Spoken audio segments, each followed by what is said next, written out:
What's up, guys? You've all seen the topic in the video here, so let's kind of get right into this. I'm a huge Rey fan, was that way since The Force Awakens. That carried over after the Rise of The Last Jedi as well.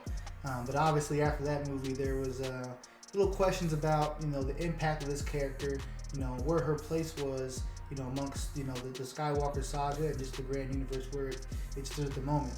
But we see a lot of different things in the Rise of Skywalker that really cements her legacy, amongst the greatest Jedi and all the Jedi that we've seen, at least, on screen and stuff, in the canon now.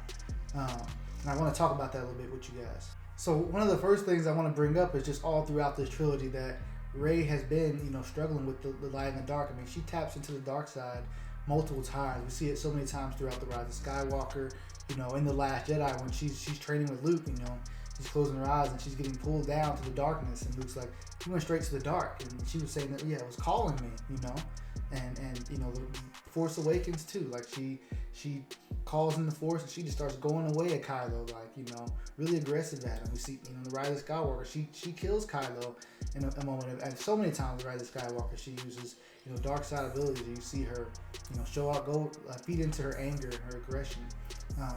And so I bring that up just to say that there was always hints of her being a Palpatine, and that, now that she is a Palpatine, people just need to understand that is a fact. I think that, for so many people that was a tie-up for them. Like, how could she be a Palpatine? And I was like, well, like, she just always was, no different than, like, Leia was always, Luke's sister. We didn't know it till the Return of the Jedi, but, like, once that it was, what it was. So, you have to understand and look back with fresh eyes. Like, she always was Palpatine's granddaughter, and so her power and her time with the Force, it's always been there.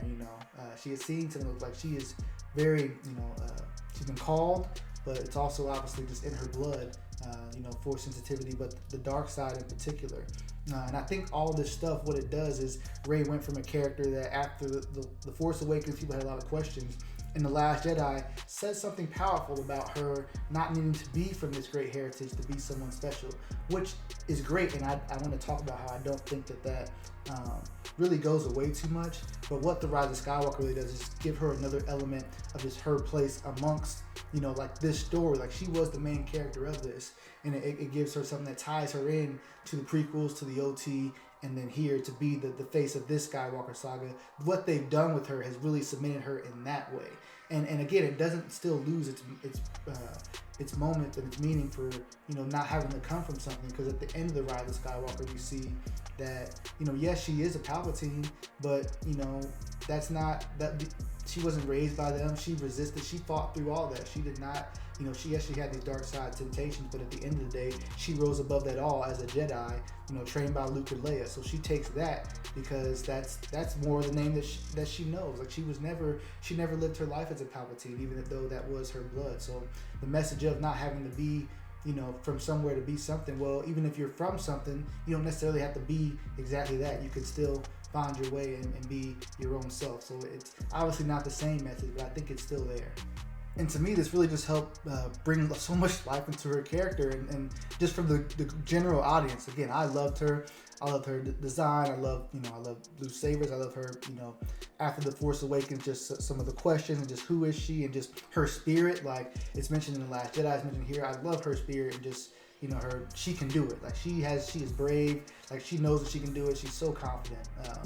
But obviously, she's humanized as well. There's times when she is not as sure in herself, but she won't. But for a lot of people, they really needed that story, just some things to really tie her into a lot of different things. And I did understand that. For people like, okay, you're continuing this legendary series, or this trilogy. What is her thing that's going to make her special to have you bring all this back? And I think that's one of the great things the Rise of Skywalker did, is they really did give her purpose throughout the entire Skywalker saga, and definitely more purpose within this trilogy. And again, I loved it for her character. Feel much better about her now than I ever did. Like, I'm much more confident to be like, I've always liked Rey. And you guys have seen my videos if you have. I've always supported Rey and told you that she's one of my top 3 characters.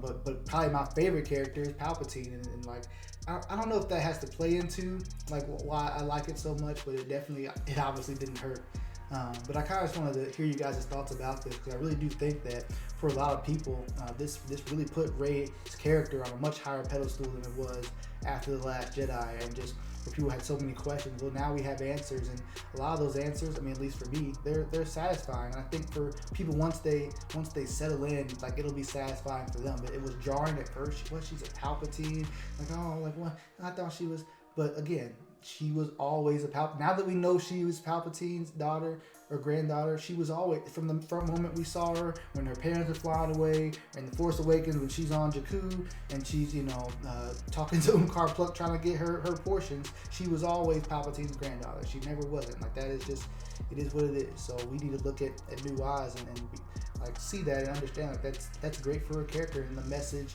that she doesn't have to be necessarily a Palpatine. She's gonna take her master's name, or just, whatever however you interpret that scene, it's still the message of, you don't have to, just because you come from this place doesn't mean you have to be a certain way, or live out your destiny. That's not who you are.